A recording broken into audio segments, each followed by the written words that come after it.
Ya, di sini sudah hadir beberapa mahasiswa, ya. Ada Ageng, ada Ainul, ada Angga, ada Varial, ada Lukman, ada Marsa, ya. Selamat pagi ya, saudara semuanya. Oke, ya. Saudara-saudara semuanya, kita memasuki pekan minggu ketujuh ya, dan minggu depan UTS ya.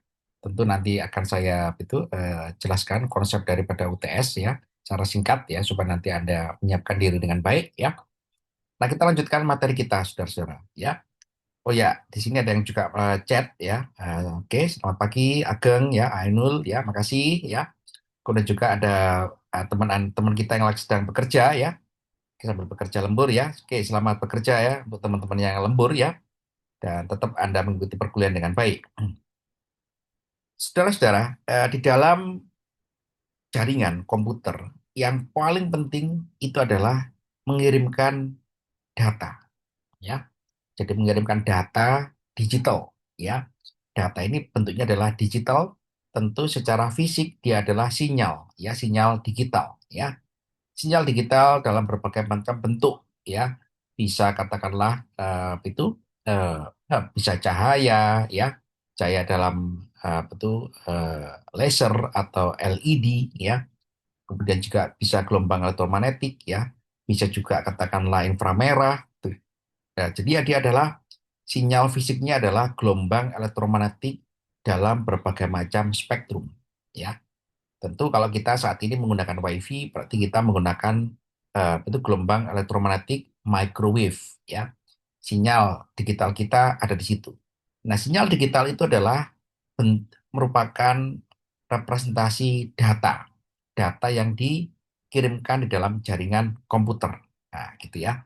Jadi data ini merupakan bahasan bisa secara digital ya sebagai suatu sinyal processing, bisa juga merupakan telekomunikasi ya, karena data ini dibawa oleh suatu frekuensi carrier gelombang elektromagnetik ya, bisa microwave, bisa inframerah, bisa cahaya laser, bisa cahaya LED, spektrum visible ya, dan juga itu spektrum tertentu. Saudara-saudara, di dalam kita melakukan transmisi data ya, ini ada beberapa teknologi yang sudah berkembang ya. Jadi ada guided media, ada unguided ya. Jadi guided media itu adalah media yang terpandu ya. Karena frekuensi karirnya adalah gelombang elektromagnetik ya. Gelombang elektromagnetik itu merambat di dalam suatu media ya. Medianya yang spesifik. Ya, ada kabel koaksial, berarti dia guided, terpandu di dalam kabel koaksial. Ya, dia juga merambat di dalam twisted pair ya, twist pair ya, atau kabel UTP. Ada juga fiber optik ya. Nah, ini adalah merupakan media daripada transmisi gelombang elektromagnetik yang membawa data dalam bentuk sinyal digital. Ada juga yang tidak terpandu ya, media bebas yang disebut sebagai wireless ya, tanpa kabel, nirkabel ya.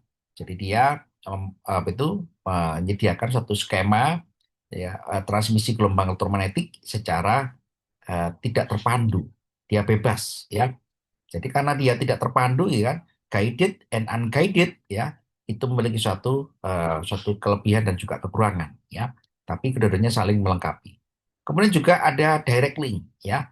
Jadi lintasan transmisi antara dua komputer atau device ya, yang bersifat langsung, direct link secara langsung ya. Ada juga point to point ya, ada multi point ya secara terminologi ya. Kemudian juga transmisi daripada data digital ini bisa simplex, duplex, half duplex atau full duplex ya. Simplex artinya satu arah ya. Jadi satu transmitter ya, one station transmitter, dan yang lain adalah receiver. Berarti simplex ya. Jadi itu simplex ini transmisi sinyal gitu kan yang distributif ya. Ada half duplex operation ya.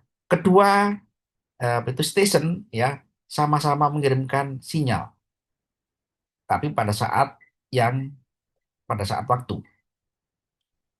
Jadi pada saat itu sekali dalam satu waktu. Tapi kalau full duplex gitu kan, dia bersamaan. ya. Jadi kedua-duanya bersamaan mengirimkan sinyal, ya. Kalau half duplex bergantian, nah gitu ya. Kemudian juga itu ada suatu terminologi lagi gitu kan, itu di dalam itu ini ya, itu di dalam bahasan ilmu komunikasi data kita adalah ada juga ilmu telekomunikasi, ya ada frekuensi, spektrum, bandwidth ya. Nah, jadi orang IT harus juga mengetahui bahwasanya dia juga berurusan dengan ilmu yang lain, ya ilmu sinyal processing, pengolahan sinyal ya, kemudian juga ilmu telekomunikasi, ya. Jadi itu menyatu, ya. Jadi di situ ada juga frekuensi domain, ya, domain frekuensi ya, atau juga domain waktu, ya. Kenapa? Karena kita mengirimkan data, data ini dibawa oleh gelombang elektromagnetik sebagai frekuensi karrier. Berarti apa? Jadi kalau kita nanti menganalisa, tentu juga butuh yang namanya konsep time domain atau juga frekuensi domain. Nah, gitu ya. Jadi ini adalah salah satu contoh kan gelombang analog ya. Gelombang analog yang itu merambat dengan ukuran waktu ya. Kemudian ini juga digital ya. Digital juga merambat secara waktu ya. Nah, ya. Jadi kalau itu kita gambarkan secara matematika dengan transformasi Fourier gitu kan, maka dia adalah sebagai suatu periodik sinyal ya, suatu sinyal yang periodik ya kan, baik analog maupun juga digital ya. Sehingga nanti kalau kita menggambarkan sinyal sebagai itu representasi daripada gelombang elektromagnetik ya, yang itu membawa data dari komputer, nah kita harus bisa menunjukkan ya, entah itu digital atau juga itu analog ya. Kalau ini adalah analog ya, dia bukan diskrit ya. Nah, diskrit itu yang digital tadi itu ya. Nah, kemudian saudara-saudara, itu ini ya, review sedikit ya. Ini adalah satu contoh sinyal analog ya. Jadi dia tidak terkuantisasi secara amplitude dan juga secara frekuensi. Tapi kalau digital, dia terkuantisasi secara amplitude ya, amplitudo ya, dan juga secara frekuensi. Sehingga kita bisa mengukur sinyal itu secara lebih presisi ya. Berbeda dengan analog, ya, kalau analog itu tidak pola besar tingginya itu nggak bisa kita standarkan ya. Tapi ini sudah itu walaupun demikian sinyal analog itu sejatinya adalah sinyal yang kaya dengan informasi ya. Jadi kalau misalkan Pak bagusan mana ya untuk saat ini digital ya karena kita mudah untuk mengolahnya ya. Kalau analog ya kita digitalkan supaya lebih mudah ya. Seperti itu. Jadi mindsetnya digital itu saudara-saudara sebetulnya adalah memudahkan kita mengolah sinyal analog ya. Karena faktanya di dunia ini relatif semuanya sinyal adalah analog sebetulnya ya. Nah, properti daripada itu gelombang elektromagnetik tentu kita harus paham ya. Ada di situ ada frekuensi dalam satuan hertz ya, ada juga periode ya dalam ukuran T besar ya. Hubungan antara periode dengan frekuensi adalah merupakan perbandingan terbalik ya. Jadi periode itu adalah waktu yang dibutuhkan sebagai satu siklus gelombang elektromagnetik ya. Jadi waktu yang diperlukan untuk gelombang elektromagnetik itu mengoperasikan full cycle-nya ya. Jadi kalau satu siklus gelombang elektromagnetik itu ya dia adalah kebalikan daripada frekuensinya. Kalau frekuensi berapa? Frekuensi adalah gitu kan betul kumpulan daripada siklus penuh gelombang elektromagnetik dalam waktu 1 detik ya. Jadi kumpulan siklus itu adalah betul gunung dan lembah tadi itu gitu kan. Berapa banyak yang ada dalam waktu 1 detik. Nah, itu adalah frekuensi ya. Kemudian itu hubungan antara frekuensi ya dengan itu gelombang. Ini gelombang sinus contohnya ya. Dia adalah gitu kan asin ya itu amplitudo ya sebagai itu yang paling maksimal ya bervariasi secara sinusoidal ya dalam waktu 2 pft ya ditambah dengan fasa daripada gelombangnya ya. Jadi ini adalah gambaran mengenai sinyal analog secara sinusoidal ya, secara sinusoid ya seperti itu. Nah, saudara-saudara, tentu ini sebagai review aja supaya Anda juga paham gitu kan bahwa tadi adalah secara time domain ya. Kemudian frekuensi domain, nah itu macam-macam ya frekuensi ya. Jadi karena gelombang elektromagnetik itu juga merupakan komponen spektrum ya, komponen spektrum yang memiliki suatu frekuensi yang berbagai macam ya. Nah ini adalah penjelasannya ya. Kemudian saudara-saudara, hubungan antara data rate dengan bandwidth ya. Kita sebagai seorang ilmu komputer gitu kan, seringkali itu pasti berurusan dengan bandwidth, ya. Bandwidth inilah gitu kan merupakan data kita ini terkonsentrasi di situ, ya. Bandwidth ini adalah data yang dibawa oleh sinyal dari gelombang elektromagnetik, ya, sebagai frekuensi carrier. Jadi ada hubungan antara data rate, kecepatan, ya, dengan bandwidth, ya. Kita sebagai orang komputer itu kepingin cepat semuanya. Nah, tapi yang menyediakan siapa? Yang menyediakan adalah orang-orang telekomunikasi. Ya, saat ini kita menggunakan bandwidth internet yang sangat cepat sekali, ya. Kenapa? Karena ada hubungan antara data rate dengan bandwidth tadi itu. Ya, jadi bagaimana kita mengkonsepsikannya gitu kan? Tentu kita harus paham bahwasanya data kita ini ada di dalam gelombang elektromagnetik. Gelombang elektromagnetik yang merambat di dalam tadi ada medium guided terpandu, ada juga tidak terpandu. Nah, berarti apa yang terjadi di sana? Di sana terjadi adalah ada yang namanya kapasitas daripada bandwidth. Bandwidth itu adalah jumlah frekuensi sebetulnya, ya. Jumlah frekuensi yang mampu dibawa oleh suatu kanal frekuensi. Jadi kita orang komputer gitu kan harus juga paham bahwasanya data kita ada di situ, ya. Jadi kalau misalkan Anda gitu kan tidak aware data kita ada di situ gitu kan, nah itu berbahaya, ya, berbahaya bagi pengembangan daripada ilmu jaringan atau juga ilmu komunikasi data kita, ya. Justru dengan kita mengetahui itu, maka kita bisa mendapatkan gambaran karakteristik transmisi data atau komunikasi data yang kita lakukan di dalam jaringan komputer, ya, terutama di physical layer yang kemarin kita bahas, ya. Nah, saudara-saudara, hubungan yang paling penting adalah antara data rate dengan kecepatan, dengan bandwidth. Itu adalah kalau bandwidth-nya semakin lebar, ya, bandwidth-nya semakin besar, maka kemungkinannya adalah data rate-nya juga semakin tinggi, ya. Sebagai contoh adalah kalau kita menggunakan fiber optik, ya, komunikasi dengan fiber optik, ya kan, itu sangat tinggi sekali. Kenapa? Karena fiber optik itu kecepatannya cahaya.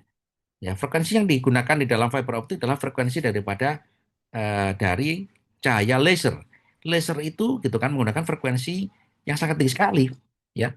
Dia bisa menggunakan frekuensi gitu kan itu inframerah, ya. Misalkan frekuensi di daerah itu inframerah, di situ ada C-band, ada L-band gitu, kita frekuensinya, ya. Yang itu satu frekuensinya adalah sangat tinggi sekali. Sehingga dengan ilmu telekomunikasi bahwa jumlah bandwidth yang bisa kita manfaatkan adalah kurang lebih 5%, ya. Anda bisa bayangkan, ya kan, frekuensinya berapa? Itu cahaya tadi itu, inframerah. Dia frekuensinya adalah 10 pangkat 13 Hertz. 10 pangkat 13, katakanlah 5%. 5%-nya kita gunakan sebagai pembawa data. Berarti 5% kali 10 pangkat 13. Nah, itu berapa datanya di situ? Ya 10 pangkat 13. Itu sangat tinggi sekali. Satu kanal frekuensi. Belum lagi nanti dengan ilmu telekomunikasi kita, ya, kita bisa menggabungkan di situ ada skema frekuensi itu penggabungan kanal, ya. Ada beberapa kanal informasi, ada beberapa frekuensi yang kita assign sebagai frekuensi carrier, sebagai pembawa data, ya kan. Berarti semakin banyak sekali. Nah, sehingga data kita, saudara-saudara, semakin besar di situ, semakin cepat. Nah, gitu, ya.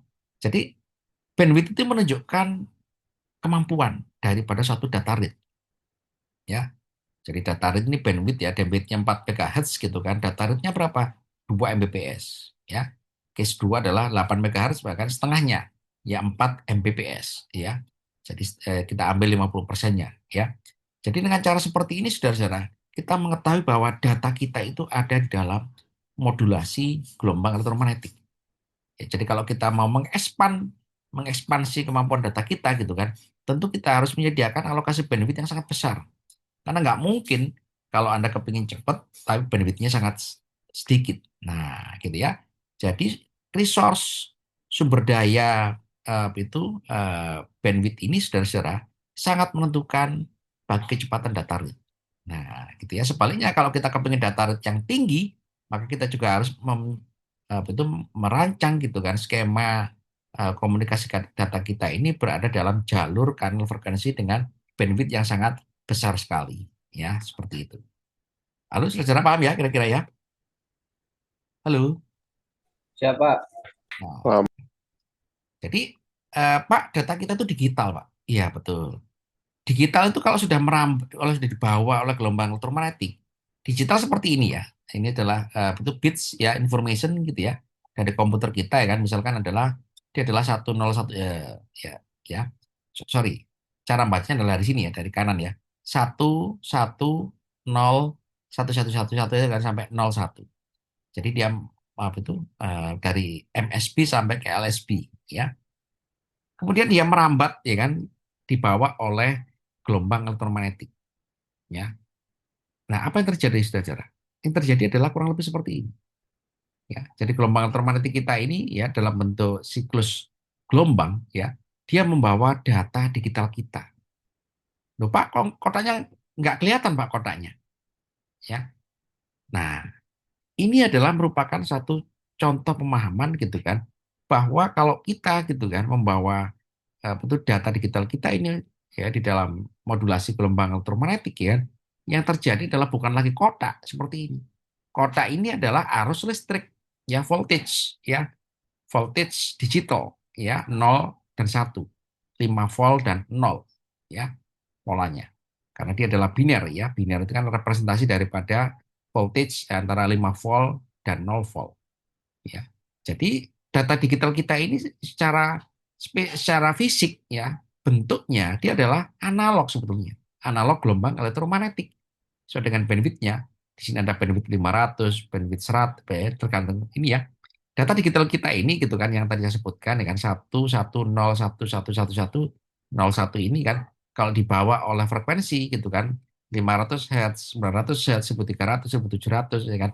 Nah, sampai ke 2500 ya kan.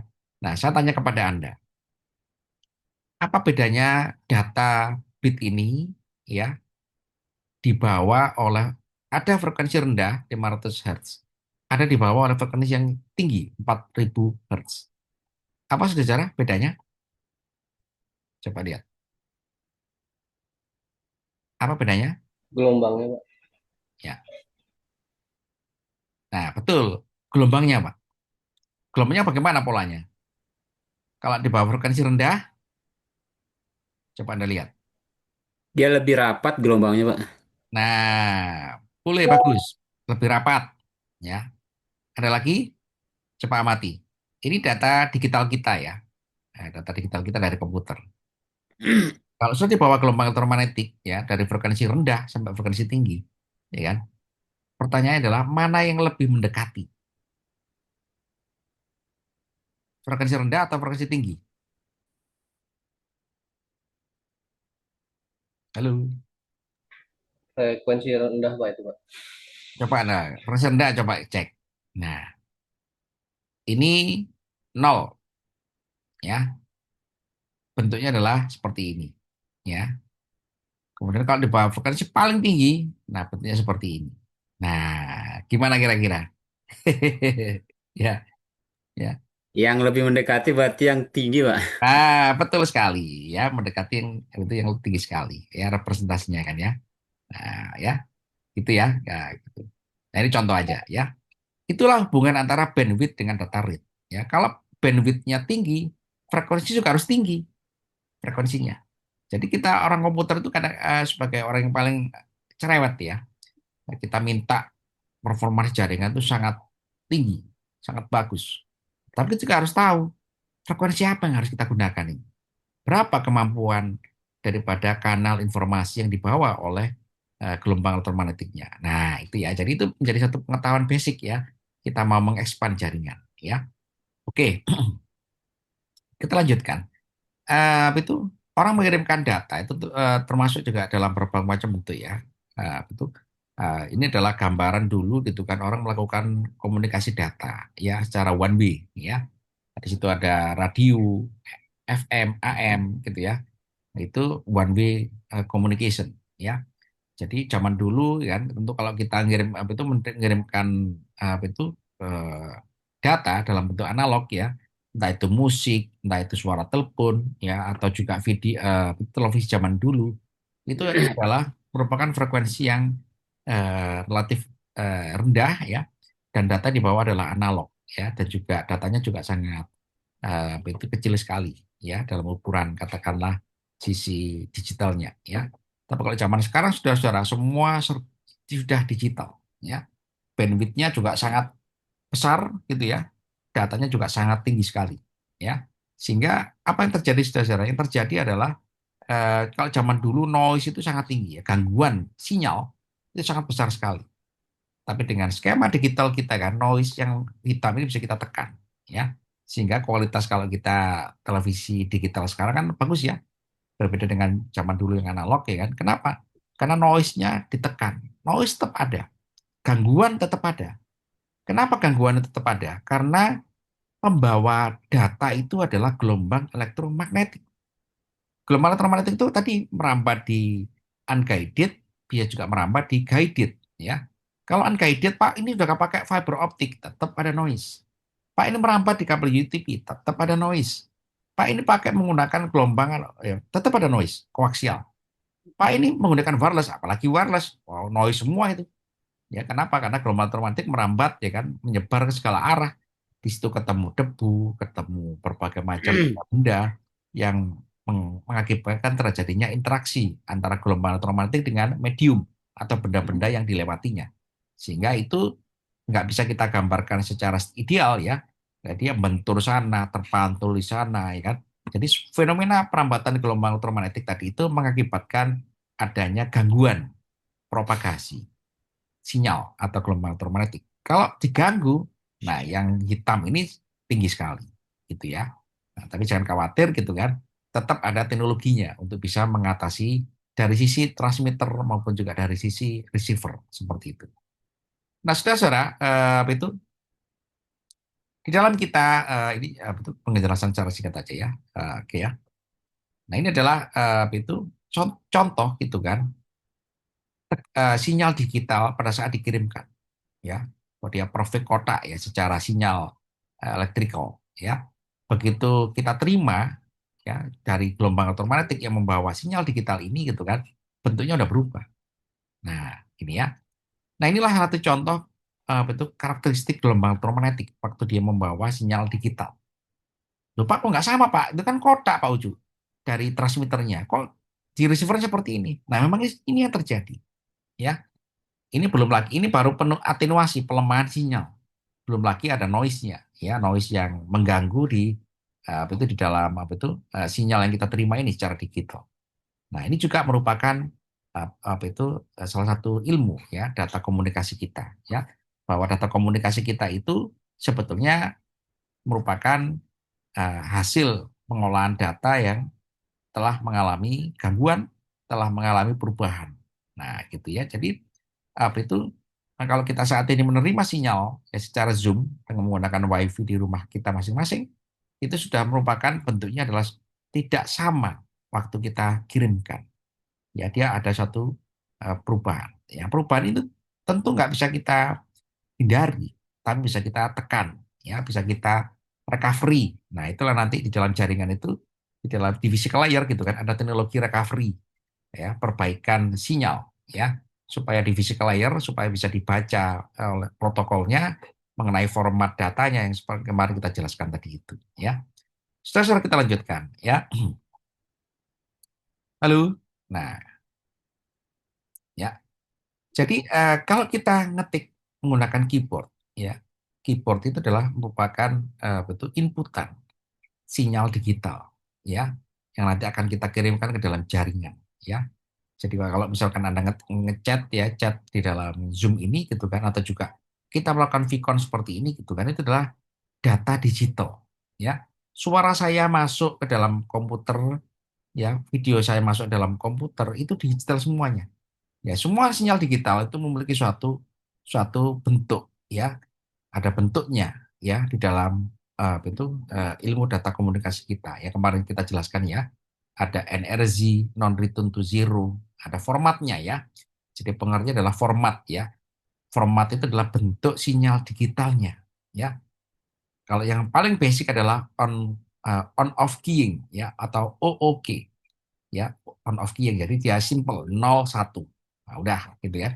Tapi itu kita buat satu format supaya itu sama ya antara semua jaringan. Ya, ada NRZ, non return to zero, ada return zero, ada Manchester gitu kan macam-macam ya. Yang kemarin kita jelaskan ya. Nah, saudara-saudara, kenapa dibuat format ya? Format itu adalah bentuk sinyal digital. Jadi kalau misalkan sinyal digital saya ini direkam, gitu kan, bentuknya adalah 1 0 nggak karuan ya, bentuk sinyal digitalnya, tergantung daripada itu bit yang kita rancangnya, berapa bit itu konversi daripada suara saya ini ke dalam komputer dan dikirimkan ya, dalam jaringan ya, dari komputer 32 atau 64 bit misalkan, ya. Jadi saudara-saudara, suara saya itu diformatkan dalam bentuk 64 bit, ya. 64 bit itu ya kombinasi biner 0 dan 1 gitu ya, itu diformatkan secara komunikasi data di physical layer dalam bentuk sinyal digital. Ya bisa NRZ, RZ, Manchester ya, berbagai macam ya yang saat ini dikembangkan ya. Jadi sinyal digital itu saudara antara analog sinyal digital itu memiliki suatu konsep kelebihan ya. Jadi ini tinggal Anda baca ya, Anda pahami ya. Jadi baik secara betul properties ya atau sifatnya, boleh juga secara itu pengolahannya. Jadi pengolahannya juga betul menjadi suatu kelebihan ya dari sisi baik analog maupun juga digital. Digital itu lebih menguntungkan karena, karena lebih terkuantisasi. Analog sulit untuk dikuantisasi. Ya. Sinyal analog itu sinyal yang paling perfect sebetulnya ya di dunia ini, di alam semesta ini sinyal analog itu perfect. Cuman kita kesulitan mengolahnya. Karena apa? Karena keterbatasan daripada sinyal processingnya. Sinyal processing siapa? IC, ya, microprocessor, ya. Di situ memiliki suatu konsep-konsep kuantisasi sinyal, ya. Jadi sinyal analog itu yang kalau misalkan Anda foto ya, apa itu siapa yang punya kamera yang paling canggih dari HP-nya gitu kan. Coba Anda saat ini keluar rumah, Anda lihat gunung, Anda foto gitu kan. Bandingkan antara mata Anda dengan hasil foto tadi itu. Mana lebih bagus? Ya, mata kita kan, betul kan? Iya betul Pak. Nah, itu adalah satu contoh sinyal analog. Sinyal analog yang datang ke indrawi mata kita. Itu perfect. Pak, saya punya kamera sangat canggih sekali, Pak. Begitu dipoto jebret ya dibandingkan dengan mata kita. Ya, nggak jauh. Nah, itu salah satu contoh keunggulan atau sinyal analog ya. Sinyal analog itu sinyal yang kaya informasi gitu kan. Tapi kesulitan kita dalam mengolahnya. Sehingga digital itu hanya mengolah sebagian dari sinyal analog. Jadi Anda jangan menganggap bahwa Pak analog itu jelek, keliru ya. Analog itu justru sinyal yang paling ideal, paling perfect. Digital mengambil informasi dari sebagian sinyal analog tadi itu ya. Paham saudara ya? Halo? Siap. Atau dalam bahasa ilmu digital kita adalah akuisisi. Jadi digital itu adalah merupakan filosofinya adalah mencuplik sebagian informasi dari sinyal analog. Lupa kenapa nggak bisa semuanya? Ya memang kesulitan kita kalau ngambil semuanya. Ya dalam berbagai macam format ya 64 bit, 128 bit ya itu kesulitan. Kenapa? Sulit ngolahnya. Ya sinyal analog itu sinyal yang perfect. Ya tadi saya berikan contoh yang saat ini mungkin sedang katakanlah itu plesir sama keluarganya atau juga lagi di mana ya di pantai gitu kan. Itu saudara-saudara, itu adalah filosofinya. Banyak orang menganggap sinyal analog itu jelek. Oh, belum. Ya. Sinyal analog itu karena kita tidak mampu mengolah secara utuh. Ya, digital itu mengolah sebagian. Kenapa? Karena digital itu adalah kuantisasi.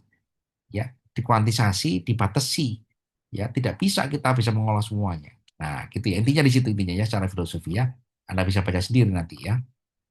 Nah, saudara-saudara di dalam kita itu mengolah sinyal digital ini eh, dari sisi ilmu komunikasi data ya kan di situ juga ada apa itu digital teknologi ya, ada data integrity ya, ada kapasitas penggunaan alokasi frekuensi ya, ada security dan juga ada privacy ya, dan juga ada integrasi data ya. Nah, kemudian di dalam tadi saya sampaikan ya, Pak, jaringan ternyata jaringan komputer itu di physical layer ya dia memanfaatkan gelombang elektromagnetik sebagai frekuensi pembawa. Apa yang dibawa? Yang dibawa adalah data atau informasi. Data ini diwujudkan dalam bentuk apa? Sinyal digital.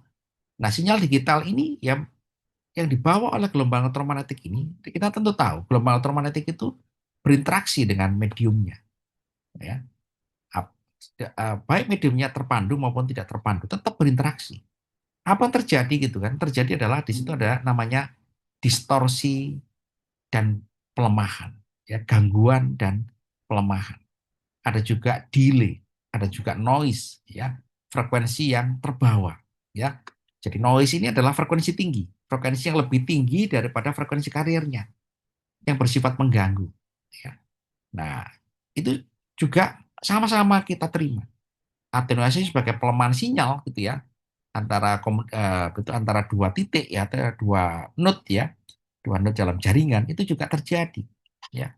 Jadi kalau misalkan itu kita ukur ya secara fisik ya menggunakan berbagai macam instrumen pengukuran sinyal gitu kan, itu pasti pelemahan sinyal. Jadi sinyalnya itu, kenapa sinyalnya? Karena gelombang elektromagnetik itu merambat dalam ruang dan waktu.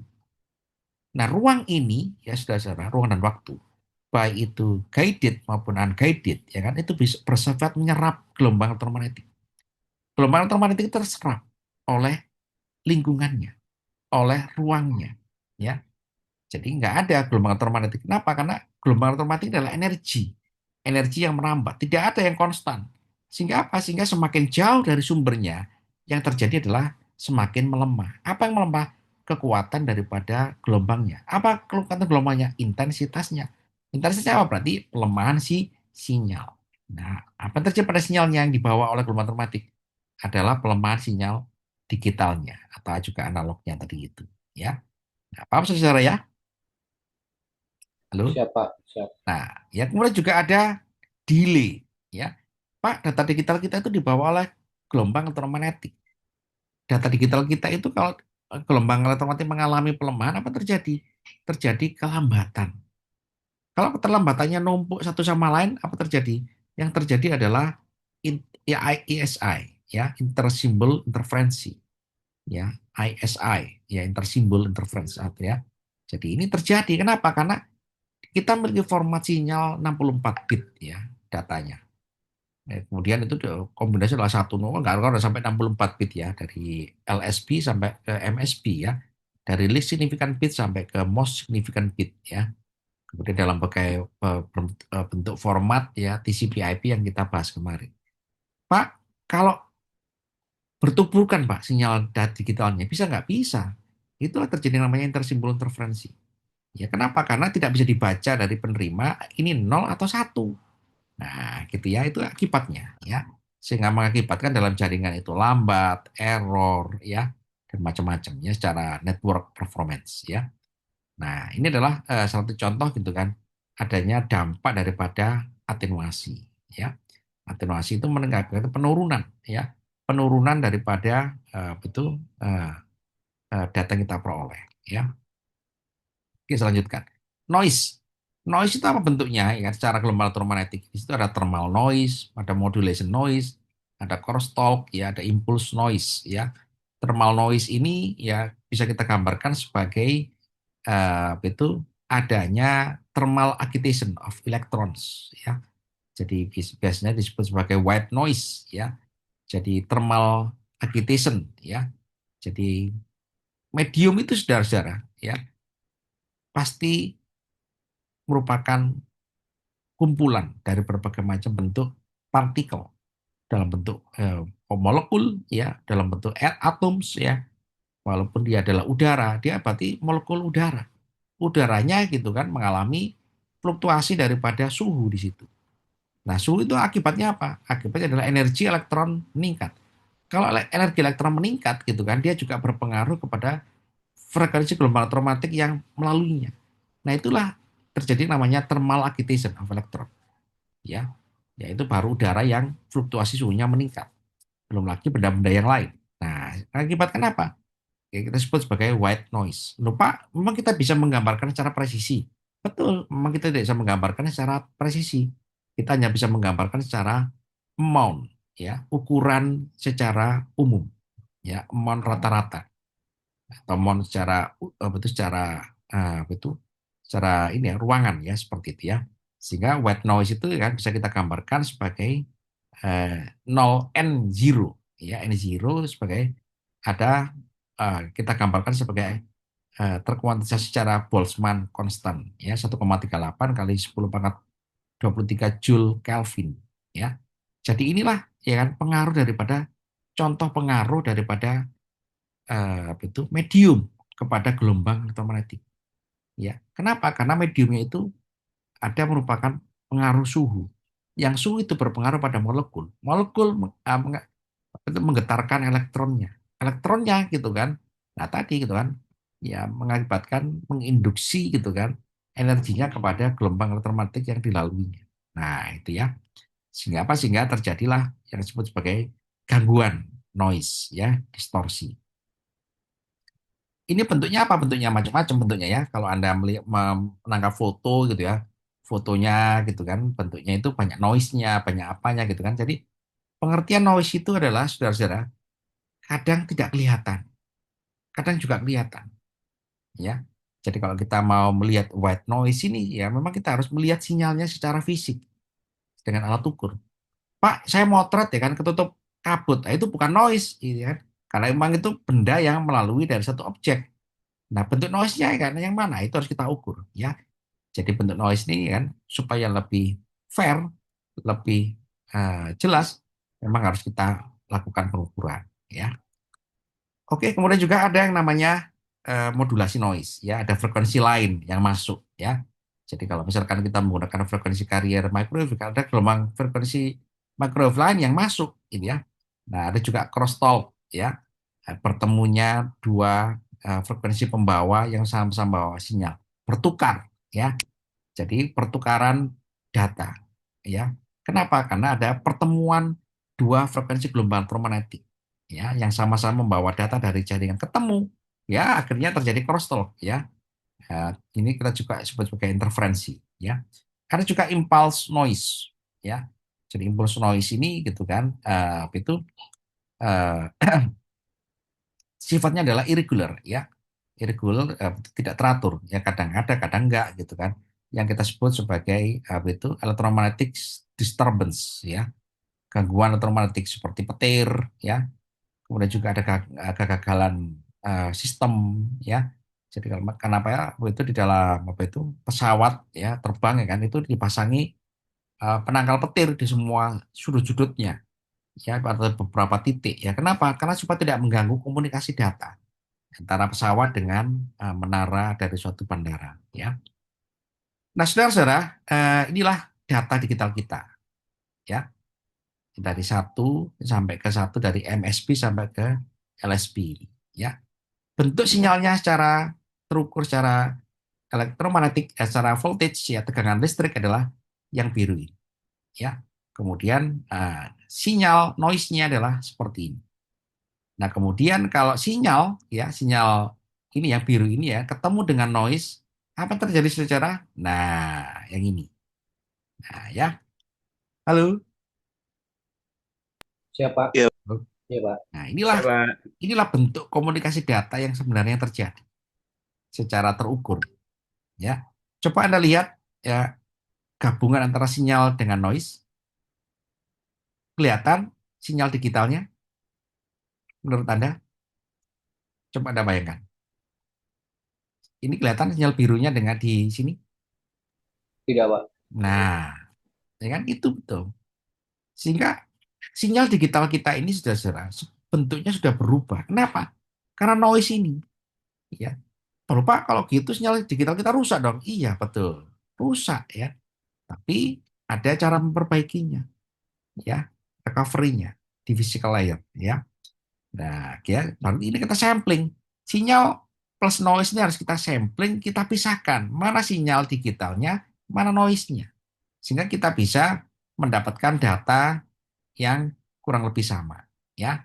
Nah, ini salah satu contoh gitu kan. Apa itu hanya konversi secara langsung gitu kan. Ada bit yang error. Ya. Yang ini kan bit error ya. Yang ini 0 jadi 1 gitu kan ya. Ini 1 jadi 0 gitu. Betul nggak? Iya, betul, Pak. Nah, ini sudah sering terjadi. Ya. Jadi bagaimana cara kita mengatasinya? Ya, nanti ya ada teknologi mengatasinya ya. Nah, ini sama ya, ada data rate ya. bit per second ya, sinyal digital yang itu terukur secara per detik ya. Bandwidth ini analog frekuensinya ya. Noise ya, ada average level ya. Jadi ada juga error rate ya. Jadi tingkat kesalahan bitnya. Nah, ya. Bagaimana cara kita itu mensampling sinyal analog tadi kan? Kita menggunakan pendekatan Nyquist ya, minimal adalah 2 kali bandwidth-nya ya. Jadi kapasitas daripada gelombang elektromagnetik sebagai frekuensi carrier itu ada maksimalnya. Berapa? 2 kali bandwidth-nya ya. Oke. Saudara-saudara, ini sudah jam 9 ya. Itu oke, nanti Anda baca ya yang bab 3 ini saudara ya. Halo. Siapa aja? Oke ya, dibaca gitu kan. Nah, Baik, Pak. nanti saya uraikan mengenai tata cara daripada UTS-nya ya, secara lebih simpel ya. Oke, terima kasih. Selamat berakhir pekan ya. Senang sekali saya bisa ketemu dengan Anda ya. Kita lanjutkan minggu depan ya. Oke. Oke, bagus ini ya. Ageng masih bisa ngikuti ya. Oke, selamat pagi, selamat berakhir pekan. Assalamualaikum warahmatullahi wabarakatuh. Waalaikumsalam. Waalaikumsalam Waalaikumsalam warahmatullahi warahmatullahi wabarakatuh. Terima wabarakatuh. kasih, Ya, ya, Pak. sama-sama.